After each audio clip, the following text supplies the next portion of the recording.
নমস্কাৰ। মই বৰ্তমান উপস্থিত আছোঁ ধেমাজি জিলা গোগামুখ আৰু বৰদলনিৰ মাজতেই। আৰু ক'ব লাগিব যে গোগামুখ আৰু বৰদলনিৰ মাজত আছে আপোনাৰ বামচেনিয়া। বামচেনিয়াত দেউৰী লোকসকলৰ 18 সংখ্যক জয়দাম মেচু উৎসৱ আয়োজন কৰা হৈছে আৰু এইখন হৈছে পোনপ্ৰথম গেটখন। আৰু এই গেটখনৰ পৰা মই আপোনালোকক ইয়াৰ যি সামগ্ৰিক পৰিৱেশ মই দেখুৱাবলৈ চেষ্টা কৰিম। ক'ব লাগিব যে এইফালে আপোনাৰ বাণিজ্য মেলা, এই ধৰণৰ খাদ্য মেলা তেখেতলোকে ইয়াত উপস্থাপন কৰিবৰ কাৰণে চেষ্টা কৰিছে। কিন্তু ভিৰ আছে, আপোনালোকে দেখিবলৈ পাব। আৰু এই ধৰণে মই সামগ্ৰিক যি পৰিৱেশ, এই পৰিৱেশটো আপোনালোকক দেখুৱাবলৈ চেষ্টা কৰিম এইফালৰ পৰা। এইটো মনো দেউৰীকে পাই গ'লো মই।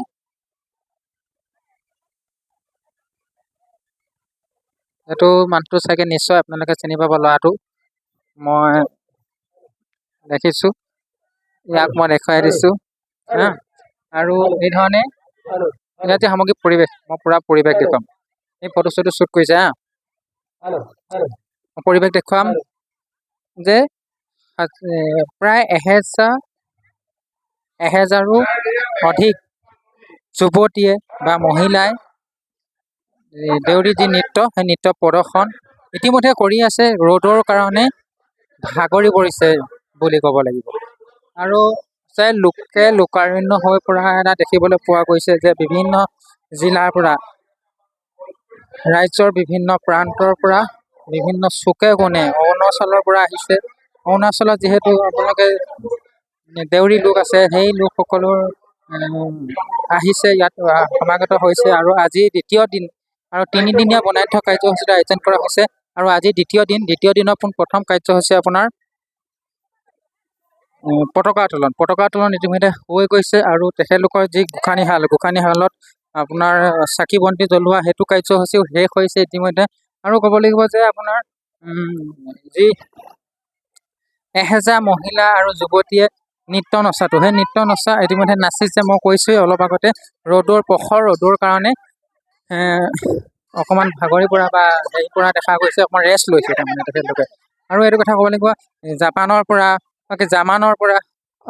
আৰু জাৰ্মানীৰ পৰা কিছু দুই এজন লোক আহিছে। আৰু সেই দুজনক মই মই দেখুৱাই দিব বিচাৰিছোঁ। তেখেতলোকৰ লগত মই কথা নাপাতোঁ। কিন্তু এয়া পৰিৱেশটো, এয়া মন্ত্ৰী ওপৰত উঠি আছে। এইটো চাংঘৰৰ ওপৰত মন্ত্ৰী বিমল বৰা, সাংস্কৃতিক পৰিক্ৰমা বিভাগৰ মন্ত্ৰী বিমল বৰা উপস্থিত হৈ ইয়াৰ যি পৰিৱেশ, সেই পৰিৱেশ তেখেতে নিৰীক্ষণ কৰিছে, পৰিৱেশ চাই আছে। যিহেতু প্ৰখৰ ৰ'দ, আৰু অলপ দেৰি পিছতে মন্ত্ৰীগৰাকীয়ে আপোনাৰ যি মুকলি সভা, সেই মুকলি সভাত তেখেতে অংশগ্ৰহণ কৰিব। আৰু মুকলি সভাত তেখেতে নিজৰ যি মন্তব্য প্ৰকাশ কৰিব। আৰু দেখাব লাগিব যে ইয়াত দেউৰী লোকসকলে নিজৰ যি সাজপাৰ, সেই সাজপাৰ পৰিধান কৰি নিজৰ জাতিৰ যি ৰীতি নীতি, সাংস্কৃতিক, এইসমূহ বিশ্বৰ দৰবাৰত প্ৰতিষ্ঠা কৰাৰ লক্ষ্যৰে ওলাই আহিছে।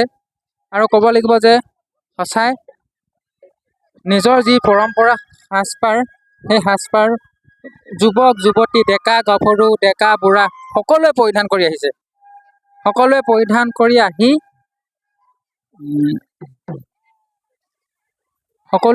কৰি আহি আপোনাৰ নিজৰ যি পৰম্পৰা ধৰি ৰখাৰ চেষ্টা কৰিছে। আৰু নিজৰ পৰম্পৰাটোক বিশ্বৰ দৰবাৰত প্ৰতিষ্ঠা কৰিবৰ বাবে ওলাই আহিছে বুলি ক'ব লাগিব। এই গেটখন ধুনীয়া লাগিলে বাৰু।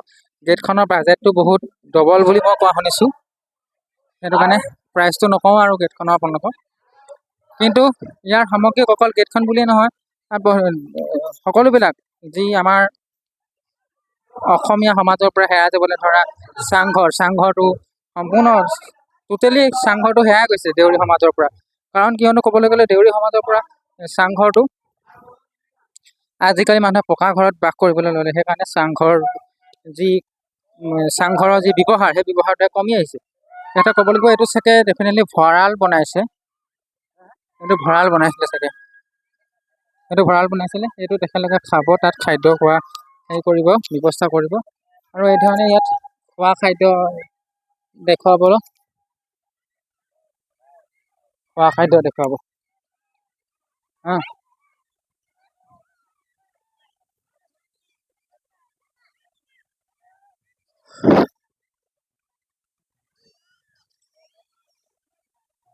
এয়া সকলো লোক আহি উপস্থিত হৈছে।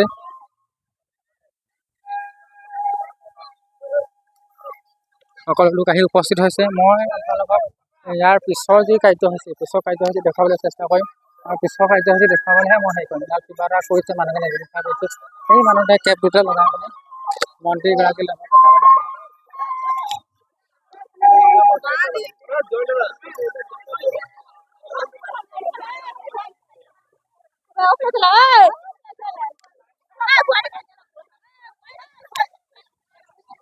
এই ধৰণে চাব লাগিব যে মানুহজনে কি কৈছে চাওক। এতিয়া চাওক, 1000 মানুহ মহিলাই নাচিব বুলি কৈছিলো নহয়। এয়া গোটেই ৰাউণ্ড হৈছে, গোটেই ৰাউণ্ড হৈছে, গোটেই ৰাউণ্ড হৈছে, দেখিছে? গোটেই ৰাউণ্ড হৈছে।